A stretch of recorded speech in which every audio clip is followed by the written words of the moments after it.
Jared Sierra, the governor says he respects the will of the voters, but says he doesn't see this debate ending anytime soon. This State House Democrats just introduced legislation to ensure the constitutional amendment holds up.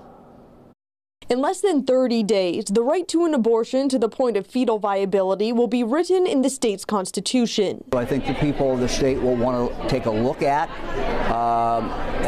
once this goes into effect. Governor DeWine says he thinks voters were tasked with choosing between the 6-week abortion law with no exceptions for rape or incest and this proposal. But most people are, frankly, as you talk to people, in some continuum between that. Once Roe v. Wade was overturned, what was hypothetical became real. And when that happens in any public policy issue, you can see a change in people's opinions. Because voters passed a constitutional amendment, the state legislature cannot directly repeal or change it.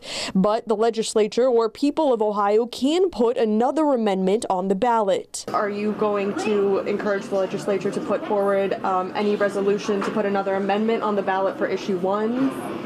No. In the meantime, Democrats just introduced the Reproductive Care Act to repeal standing abortion laws. As legislators, I think it's important that we are listening to people to make sure that the laws align with their voice. My friends in the legislature, the Democrats can do whatever they want, but it's certainly, I would not be in favor of passing those repeals. Representative Beth Liston is one of the Democrats sponsoring the bill. She says it would repeal things like the heartbeat law that Governor DeWine says he does not regret signing, and other restrictions that have been in place for decades. We have places in the state where you need to drive several hours in order to see an OBGYN, and a lot of that is because of these barriers to reproductive health care that have been in place.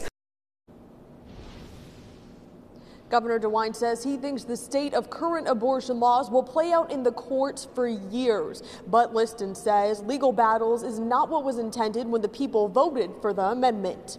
Local for you at the State House, I'm Natalie Fahmy, NBC4.